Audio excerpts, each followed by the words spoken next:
ఓం భూవరాహ నమః. మానవ జీవితానికి అఖండ మహాసంకల్పమే పరమ పరిష్కారంగా భావించుకుంటూ 12 రోజుల్లో అఖండ భగవన్నామ నవవిధ భక్తి యోగ విశ్వవ్యాప్త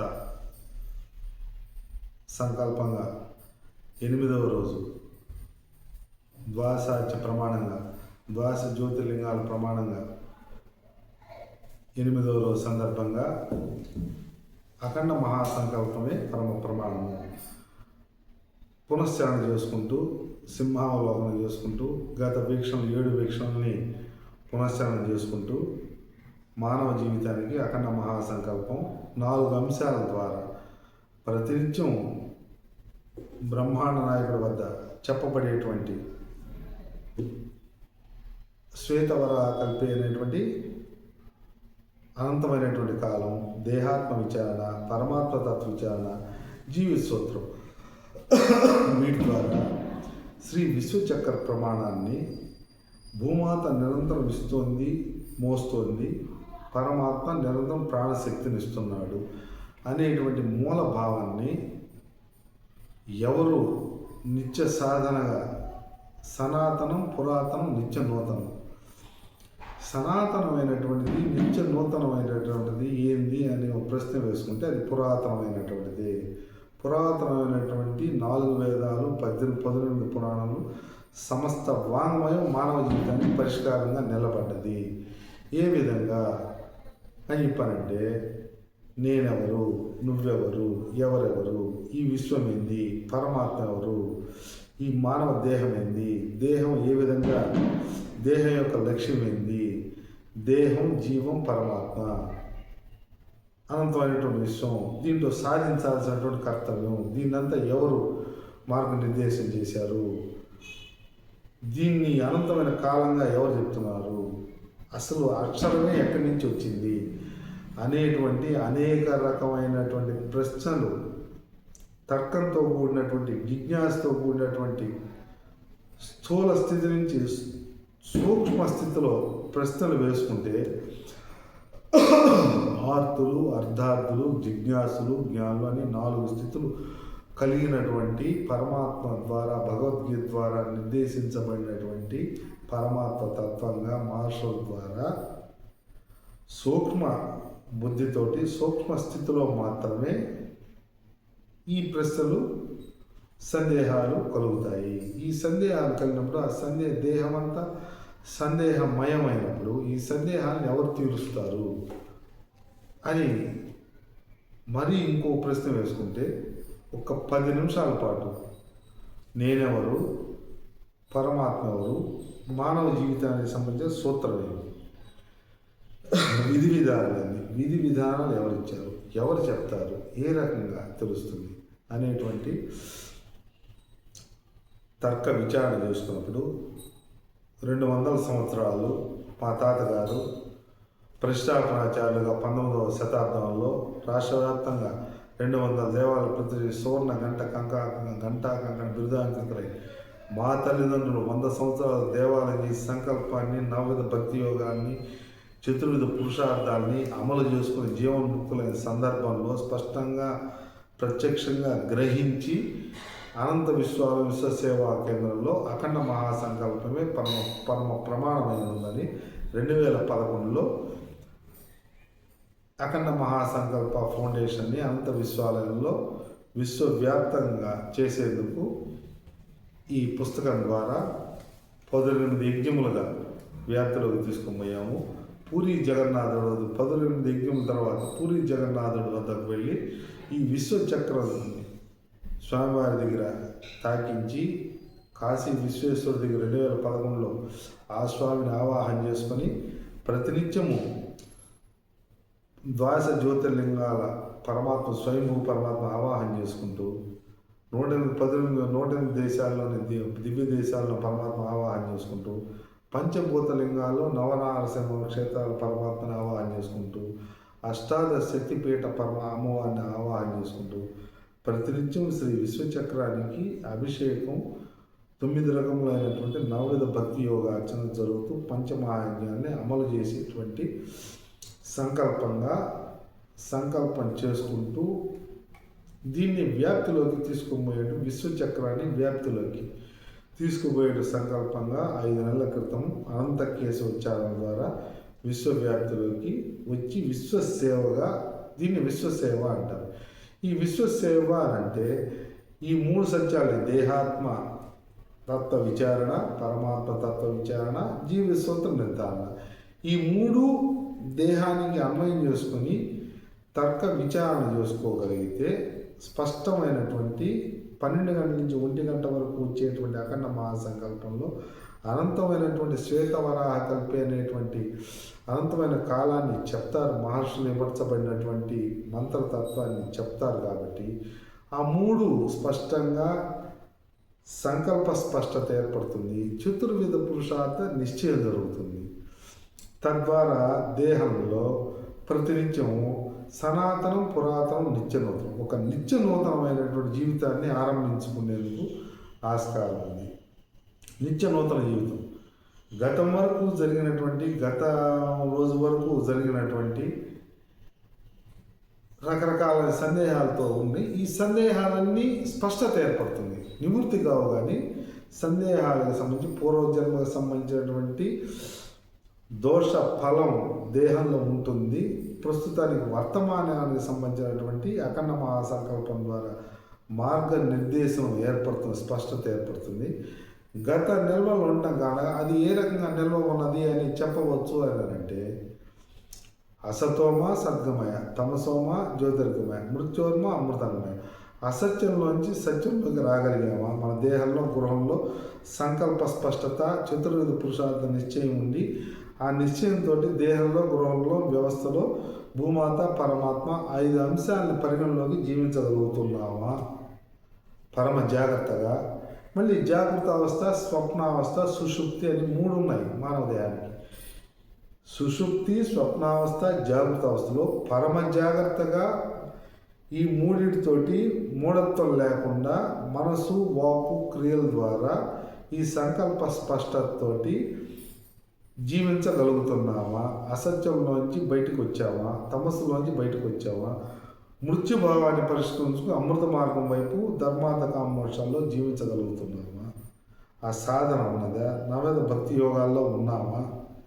కేవలం దేవాలయం, పూజ, క్షేత్రం దర్శనం అంతవరకే ఉన్నామా? నవవిధ భక్తి యోగాలని అన్వయం చేసుకున్నామా? అవగాహన చేసుకున్నామా? శ్రవణం, స్మరణం, కీర్తనం, వందనం, అర్చనం, పాదసేవనం, దాస్యం, సఖ్యం, ఆత్మనివేదనం, ఈ 9 నవరంధ్రాలు కలిగినటువంటి మానవ దేహానికి ఈ 9ని అన్వయం చేసుకొని మానవ జీవితం స్పష్టంగా జీవన్ముక్తిని సాధించగలదు అని సాక్షాత్తు వశిష్ఠ మహర్షి రామచంద్రుల ద్వారా చెప్పబడింది. ఇంకా తిరుగులేదు దీనికి. ఎందువల్ల అంటే నవవిధ భక్తి యోగాన్ని శబరిమాతకి సాక్షాత్తు రామచంద్రమూర్తి ద్వారానే వ్యక్తపరచబడింది. 9 రకాలైనటువంటి నవవిధ భక్తి యోగాన్ని అమలు చేసుకోవడం వల్ల దీంట్లో నవవిధ భక్తి యోగాల్లో మధ్యలోది 5వది అర్చనం. ఈ అర్చన ద్వారా 16 రకాలైనటువంటి స్వామివారికి సేవల్ని భావయుక్తంగా చెప్పుకోవడం ద్వారా అర్పణ బుద్ధి కలుగుతుంది. అర్చన ద్వారా అర్పణ బుద్ధి కలుగుతుంది అని విగరస మహర్షులు, భృగు, అత్రి, మరీచి, కశ్యప మహర్షులు భక్త్యా భగవంతం నారాయణ మధ్యే పర వ్యూహ అర్చ విభవ అంతర్యామి తత్వాన్ని, అర్చనా తత్వం మధ్యలో ఉన్నది 5 తత్వాల్లో, అంతర్యామి తత్వం 5వది, దేహంలో ఉంటూ వ్యాపించి ఉన్నాడు అనేటువంటి తత్వాన్ని సంకల్ప చతుర్విధ పురుషార్థ నిశ్చయం చేసి 5 వ్యాపించి ఉన్నాడు అని నిర్ధారణ చేసినటువంటి పరమ గురువు విగరస మహర్షి, భృగు, అత్రి, మరీచి, కశ్యప మహర్షులు వ్యాప్తి కూడా చేశాడు. ఇదే విధమైనటువంటి వ్యాప్తి చేసేందుకు అఖండ మహాసంకల్ప ఫౌండేషన్లో పర వ్యూహ అర్చ విభవ అంతర్యామి తత్వ విగనస తత్వ ఫౌండేషన్ను కూడా ఏర్పరిచి విశ్వవ్యాప్తం చేసేటువంటి సంకల్పం రేపు పరాభవ నామ సంవత్సరం నుంచి విశ్వ పంచతత్వ విగనస మహర్షి ఫౌండేషన్, పంచతత్వ వ్యాప్త విగనస ఫౌండేషన్.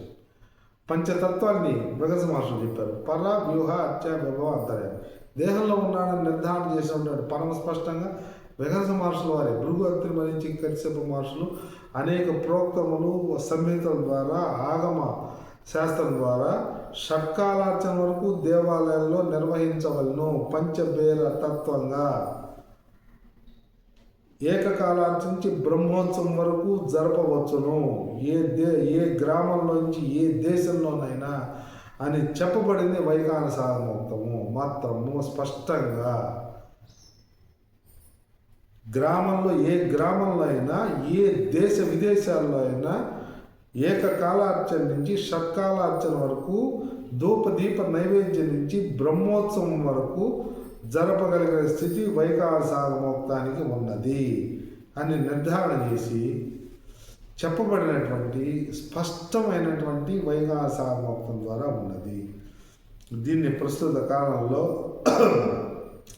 వెంకట మహర్షుల తత్వాన్ని మా తాతగారు శతప్రతిష్టాపనాచార్యులు 200 దేవాలయాలు ప్రతిష్ఠ చేశారు కాబట్టి మేము 3వ తరంగా ఆయన నుంచి నారాయణం భరద్వాజ గోత్రం నారాయణం వంశీకులమైనటువంటి మా తాతగారి స్ఫూర్తితోటి వెంకట మహర్షి తత్వాన్ని విశ్వవ్యాప్తం చేసేటువంటి క్రమంలో 1 శతాబ్ది అర్చకత్వం చేసి మా నాన్నగారికి సేవకుడుగా ఉంటూ దీన్ని బహిరంగంగా వచ్చి విశ్వరూపార్చకుణ్ణి అని ప్రకటించుకున్నారు. మా నాన్న చెప్పాడు, నువ్వు విశ్వరూపార్చన చేయనాయన, దేవాలయం నుంచి బయటకు వచ్చి విశ్వవ్యాప్తంగా ఉన్నాన్ని అర్చనా మార్గాన్ని మనకు ఒకరు ఇచ్చింది కాదు, మహర్షుల ద్వారా మన దేహానికి పొందబడింది.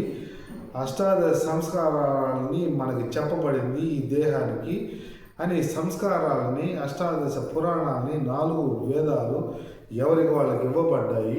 ఉపనయనం సంస్కారం చేసుకుని విశ్వవ్యాప్తంగా ఉన్నాడని విశ్వంతా వ్యాపించున్నాడని విశ్వస్మై నమః అనేటువంటి నామము మంత్రపుష్పము రాజాదిరాజాయ ప్రసహసాహినే నమో వయం వైశ్రవణాయ కుర్మే సమే కామాన్ కామకామాయమయం కామేశ్వరో వైశ్రవణోదాతు కుబేరాయ వైశ్రవణాయ మహారాజ నమః. ఓం తద్బ్రహ్మ ఓం తద్వాయు ఓం తదాత్మ ఓం తత్సత్యం ఓం తత్సర్వం తత్పురో నమః. అంతశ్చరతి భూతేషు గుహాయాం విష్ణుమూర్తి శుక్లం యజ్ఞస్థం వషట్కారస్థం మిత్రస్థం రుద్రస్థం బ్రహ్మత్వం ప్రజాపతి త్వం తదా పూజ్యోతిసం బ్రహ్మపూర్వస్వం అధైతం విష్ణవే చతుర్నివర్వతి యజ్ఞో వైవిష్ణు యజ్ఞ ఏవాన్ తతః ప్రతిష్ఠతి సోత్రజోహోతి విష్ణవే స్వాహ యజ్ఞాయ స్వాహ పరిష్టాయ స్వాహేతి నారాయణాయ విద్మహే వాసుదేవాయ ధీమహి తన్నో విష్ణు ప్రచోదయాత్. మహాలక్ష్మీ చ విద్మహే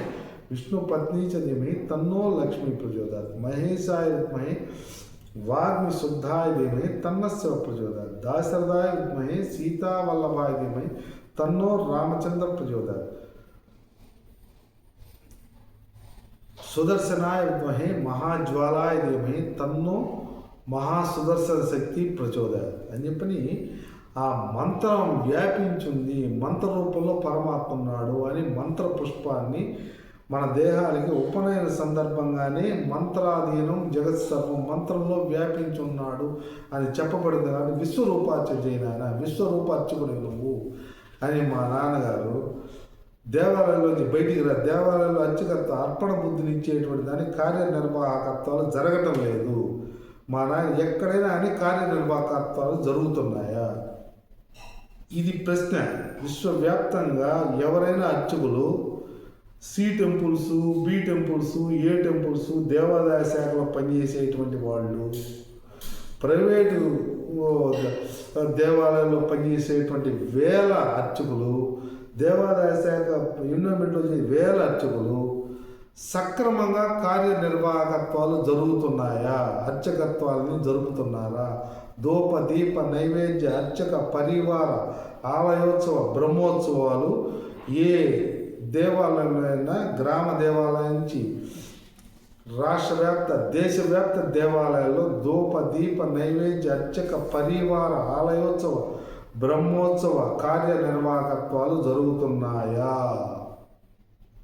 వీక్షకులు కూడా భక్తులు కూడా ఈ ప్రశ్న చేసుకోండి. మీరు దేవాలయాలకు పోయి బాబు పిల్లలు కోరికలు అర్ధకామాల కోసం కావాల్సిన క్షేత్రాల్లోకి దేవాలయాల్లోకి పోతూ వస్తూ ఉన్నారు. ఇది కాదు దేవాలయ ప్రమాణం, క్షేత్రాల ప్రమాణం.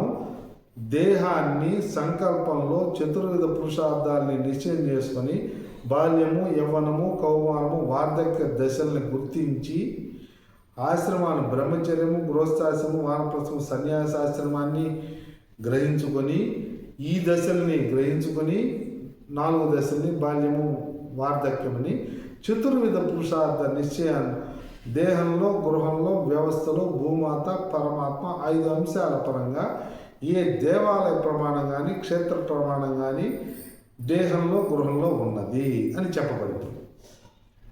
దేహాన్ని, విశ్వాన్ని క్షేత్ర దర్శనం చేసిన, దేవాలయ దర్శనం చేసిన, దేహాన్ని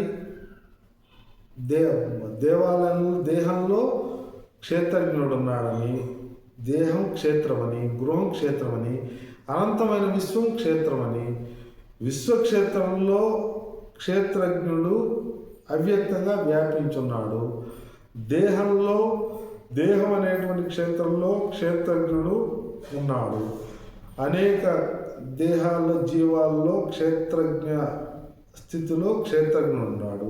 ఈ క్షేత్రజ్ఞుడికి విశ్వంలో ఉన్నటువంటి క్షేత్రంలో ఉన్నటువంటి క్షేత్రజ్ఞుడికి అనుబంధం ఉన్నది అని అంతర్భైత్య తత్సర్వం వ్యాప్య పరమాత్మ స్థిత సంకల్పం చెప్పుకొని 108 నామాలతోటి పూజ చేసుకొని మంత్ర పుష్పం ద్వారా పరమాత్మకి అర్పించడమే అర్చనా మార్గ ప్రమాణమై ఉన్నది అని వికర్ణ మహర్షి స్పష్టంగా చెప్పబడి ఉన్నదన్న. రేపు ఉగాది నుంచి పంచతత్వ పరవ్యూహ అర్చ విభవ అంతర్యామి పంచతత్వ వికర్ణ మహర్షి ఫౌండేషన్ అని అంతర్జాతీయంగా ఈ పంచతత్వాన్ని ఏ గృహంలో అయినా అర్చన ఖచ్చితంగా చేసుకోగలిగితే మానవ జీవితం దేహమే సమస్తాన్ని అర్పించేటువంటి స్థితి కలుగుతుంది. దీనికి ఎవరు ప్రమాణం? సాక్షాత్తు రామచంద్రమూర్తి శబరిమాతకి చెప్పాడు. భాగవతంలో కృష్ణ పరమాత్మ ద్వారా చెప్పబడింది. ఇంకా అంతకంటే గురువు ఎవరు అని ప్రశ్న చేస్తున్నప్పుడు తల్లి ప్రథమ గురువు, తల్లి, తండ్రి, గురువు, దైవం. గురువుకి సంబంధించిన అనేక మంది రకరకాల సందేహాలు కలిగి ఉన్నాయి. తల్లి, తండ్రి, గురువు, దైవం. తల్లి ప్రథమ దైవం, తండ్రి రెండవ దైవం, అఖండ మహాసంకల్పం 3వ గురువు, పరమాత్మ పరమ గురువు. కాబట్టి హరినామమే నాకు మిగిలే ధనము, హరినామమే నాకు మిగిలే ధనము, హరినామమే ఎవరికైనా మిగిలే ధనము, ఊహల కందని విలువైన ధనము, ఊహల కందని విలువైన ధనము, హరినామమే నాకు మిగిలే ధనము అని పాడుకుంటూ మా నాన్నగారు ఒక 20 సంవత్సరాల పాటు 52 వారాలు ప్రతి శనివారం 52 వారాలు 52 ఇంటూ 20 సంవత్సరాలు ఒక 1000 సార్లు ఈ కీర్తన మానవుడా మమత వీడరా, మమత వీడిరా నామ స్మరణ చేయరా, మానవుడా మమత వీడరా, మమత వీడిరా నామ స్మరణ చేయరా. ఆలు బిడ్డలన్నదమ్ములెవరు వెంటరారురా, ఆలు బిడ్డలన్నదమ్ములెవరు వెంటరారురా, బదలలేక వచ్చిన వల్ల కాటి వరకేరా, హరే రామ హరే రామ హరే రామయనరా, హరే రామయనరా హరించును పాపమురా, మానవుడా మమత వీడరా, మమత వీడిరా నామ స్మరణ చేయరా, ఎంచి చూడ జగతిలోన ఏది నీది కాదురా. ఆ విధంగా భార్యాపుత్రులు కోరని ధనం, హరినామమే నాకు మిగిలే ధనము, భార్యాపుత్రులు కోరని ధనము, భార్యాపుత్రులు కోరని ధనము, ఇచ్చిన గాని పెరిగే ధనము, ఇహపర సుఖములు ఇచ్చే ధనము అని మా నాన్నగారు ఎంచి చూడ జగత్తులోన ఏది నీది కాదుగా. అంటే ఈ దేహాన్ని కూడా తల్లిదండ్రులు ఇచ్చారు కాబట్టి ఏ ఉద్యోగాలు చేసి ఎంత అర్థం ఏది వచ్చినా కానీ అది తల్లిదండ్రుల దేహం ద్వారా ఇవ్వబడింది. అది భూమార్ది పరమాత్మది. ఇప్పుడు ఈ దేహం సమర్థవంతంగా వినియోగించుకొని పరమార్థకమైనటువంటిది ఇది. అది అందువల్ల ఈ దేహం కూడా ఇవ్వబడింది కదా, ఎంచి లెక్కలు వేసుకొని చూస్తే ఈ దేహం కూడా తల్లిదండ్రుల ద్వారా ఇవ్వబడింది అనే భావన కనుక ఎవరైనా భూమాత నిరంతరం ఇస్తుంది, మోస్తుంది, పరమాత్మ ప్రాణశక్తి నిరంతరం ఇస్తున్నాడు అనే మూల భావాన్ని రేపు ఉగాది వరకు సాధించేటువంటి సాధనా ప్రక్రియగా చేసుకోవడం వీక్షకుల విజ్ఞప్తిగా ఈ భావాన్ని సాధించండి. పరాభవ నామ సంవత్సరం నుంచి అద్భుతమైనటువంటి విధి విధానాలతోటి కదులుదాము. ఓం తత్సత్. శుభం భూయాత్.